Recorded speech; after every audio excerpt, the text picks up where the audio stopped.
আচ্ছা, তো এই 2 নাম্বারটা যখন আমরা প্রমাণ করতে চাইবো তখন আমাদেরকে আবার একটা লাইন ধরে নিতে হবে যে আমরা জানি এই ব্যাপারটা। তবে এখানে যে আমরা জানি এটা লিখবো, এটা আসলেই আমরা জানি এবং আমরা বাস্তব সংখ্যার ফিল্ড শিকার যেই পড়ছিলাম বিপরীতের অস্তিত্ববিধি। খেয়াল করি, আমরা একটা ব্যাপার জানি, সেটা হচ্ছে for all A belongs to real number.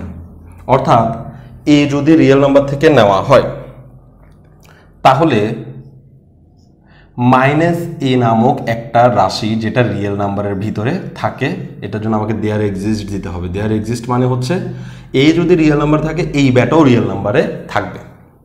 অর্থাৎ কোনো একটা সংখ্যা যদি রিয়েল নাম্বারে থাকে তাহলে তার বিপরীত সংখ্যাটাও রিয়েল নাম্বারের ভিতরে আছে।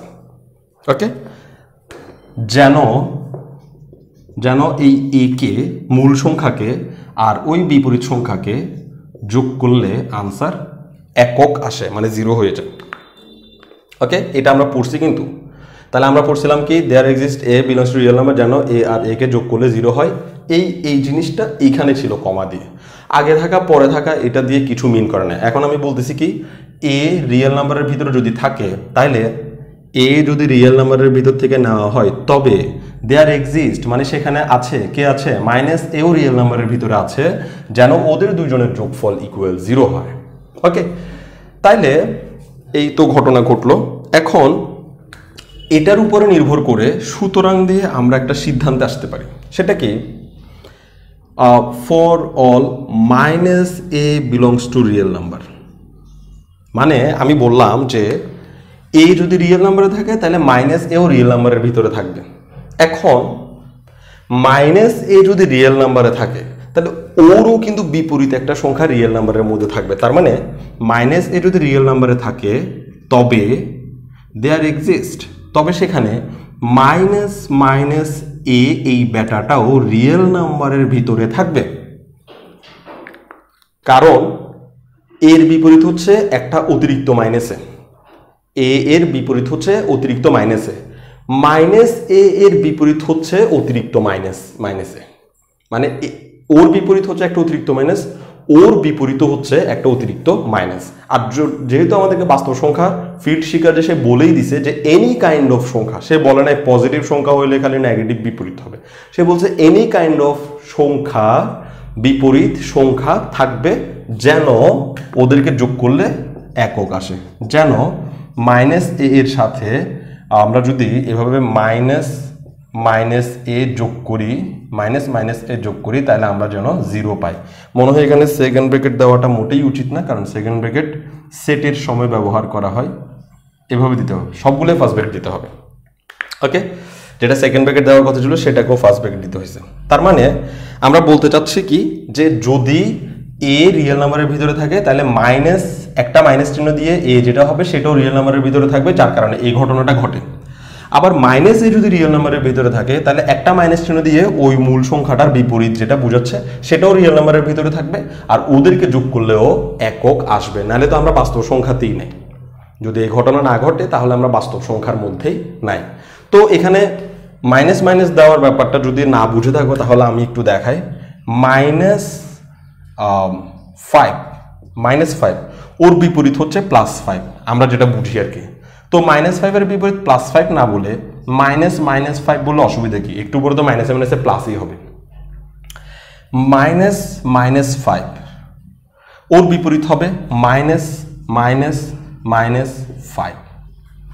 অর্থাৎ ওর কাছে দুইটা মাইনাস আছে, তার সামনে একটা অতিরিক্ত মাইনাস দিয়ে দিলে সে তার বিপরীত হয়ে যাবে। তাহলে ওর কাছে একটা মাইনাস আছে, তার সামনে অতিরিক্ত একটা মাইনাস দিলে সে তার বিপরীত হয়ে এই বাস্তব সংখ্যার ভিতরেই অবস্থান করবে। ওকে, তাহলে আমরা বুঝলাম এই দুইটা লাইন। এখন এই দুইটা লাইন আমাদেরকে একটা কঠিনতম সমস্যার সমাধান দিচ্ছে, সেটা হচ্ছে এটা সমানও 0, এটা সমানও 0। দ্যাট মিনস এটা আর এটা সমান। কেন? কারণ ওর আনসার যা আসতেছে ওরও আনসার তাই আসতেছে। তাহলে এটা সমান এটা লিখতে পারি। তাহলে আমরা লিখতে পারি একটা তীরচিহ্ন দিয়ে লিখতে পারি যে -a plus -a equal to a plus -a, অর্থাৎ এটা সমান এটা, সরাসরি লিখে দিলাম। এখন এদের এখান থেকে আমরা কি করতে পারি ভালো করে খেয়াল করি। এখানে যে মাইনাস এ দেখা যাচ্ছে, আমরা এক কাজ করতে পারি, উভয় পক্ষ থেকে মাইনাস এ কে বাদ দিয়ে দিতে পারি নাকি। এটা এখানে একটা অতিরিক্ত মাইনাসে দেখা যাচ্ছে, এই মাইনাসে দেখা যাচ্ছে, এই মাইনাসে কে আমরা ইচ্ছা করলে দুই পাশ থেকে সরিয়ে দিতে পারি। কিভাবে? আমরা এখানে দেখলাম যে মাইনাস এ আছে, প্লাস এখানে মাইনাস এ আছে, তার সাথে আমরা একটা এ যোগ করবো উভয় পাশে, এখানেও একটা এ যোগ করব, আর এখানে এ আছে প্লাস মাইনাস এ আছে, একটা অতিরিক্ত এ যোগ করব। ওকে, তাহলে এই মাইনাসে আর এই এ, এই দুইজনে মিলে, যেহেতু বিপরীত বোঝাচ্ছে একটু খেয়াল করি, এই মাইনাস এ আর এ দুইজনে মিলে বিপরীত, ওদের একটু পাশাপাশি আনি, মাইনাস এ যোগ এ প্লাস মাইনাস এ, এভাবে লিখলাম। ওকে আর ওকে পাশাপাশি আনতে আমাদের কোনো অসুবিধা নেই, কারণ হচ্ছে আমরা একটা রুলস পড়ছিলাম, ওটাকে 2 নম্বর রুলসটা, যেটাকে সংযোজন বিধি বলা হয়েছিল, যে এ বি সি তিনটা সংখ্যা থাকলে এ আর বি কে আগে যোগ করে তারপরে তৃতীয়টাকে যোগ করলে একই আনসার হয়, আবার বি আর সি কে আগে যোগ করে তারপর তৃতীয়টাকে যোগ করলে একই আনসার হয়। তার মানে হচ্ছে যে কোনো কাউকে আগে যোগ করে বাকি কাজটা পরে করলে আনসারের কোনো অসুবিধা হবে না। তাই আমি কি করলাম, ওকে আর ওকে আগে যোগ করব আর ওকে পরে যোগ করব আর কি। আর এখানে ওর আর ওর যোগ যদি হয়, একটা হচ্ছে এ আর একটা হচ্ছে মাইনাস এ, একটা এ একটা মাইনাস এ, তো মাইনাসে যে জিনিসটা সেটা আমাকে বোঝাচ্ছে একটা হচ্ছে সংখ্যা আর একটা হচ্ছে তার বিপরীত সংখ্যা। তো একটা সংখ্যা আর তার বিপরীত সংখ্যা যোগ হলে একক চলে আসবে, তার মানে এ প্লাস 0 চলে আসবে।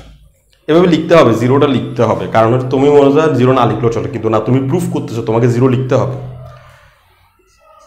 এখানেও দেখা যাচ্ছে একটা সংখ্যা আর একটা হচ্ছে তার বিপরীত সংখ্যা, তাহলে এখানেও 0 লিখতে পারি, plus minus a equal to a যদি 0-র সাথে গুণ হয়, তাহলে এখানেও আমাদেরকে একটা রুলস খাটাতে হবে, সেটা হচ্ছে এ যদি 0-র সাথে গুণ হয়, তাহলে যোগ হয়, তাহলে আমরা এ কেই ফেরত পাবো, কারণ হচ্ছে কোনো একটা সংখ্যা যদি এককের সাথে যোগ হয় তাহলে ওই সংখ্যাকেই ফেরত পাওয়া যায়, এরকম রুলস আমরা পড়ছি। সবগুলো কিন্তু রুলসে আসতে হবে, রুলসের বাইরে যাওয়া যাবে না। আর এখানে আমরা 0 যদি ওর সাথে যোগ হয় তাহলে ওই ফেরত আসবে, 0 যদি কোনো একটা সংখ্যার সাথে যোগ হয় তাহলে ওই সংখ্যাটাই ফেরত আসবে, মাইনাস এ। ভুল লিখছি না, মাইনাস এ ইকুয়াল টু এ তার জায়গায় আছে, তার মানে বোঝা হচ্ছে আমরা প্রমাণ করে ফেলতে পারছি যে মাইনাস এ ইকুয়াল টু হচ্ছে এ। আমরা কিন্তু মাইনাস এর জায়গায় সরাসরি এ বসাই দিই নাই কোনো জায়গায়। কেন বসাই দিই নাই? কারণ আমরা এখনো জানি না যে মাইনাস এ সমান আসলে যে এ হবে, সেটা এখনো আমরা আবিষ্কার করতে পারি নাই। অর্থাৎ এই মাইনাস আর মাইনাসে এ প্লাস হয়ে যাওয়ার বিষয়টা আমরা এই এক্ষুনি আবিষ্কার করতে পারলাম। এর পরবর্তী যে প্রমাণগুলোতে যাব তখন আমরা এটাকে অ্যাপ্লাই করতে পারবো, কিন্তু এইটারতে আমরা কোথাও ওই ঘটনাটা অ্যাপ্লাই করতে পারবো না, কারণ এখনো সেটা প্রমাণিত হয় নাই, আর আমরা এখন প্রমাণ করছি। ওকে, এরপর আমরা তৃতীয়টাতে যাব।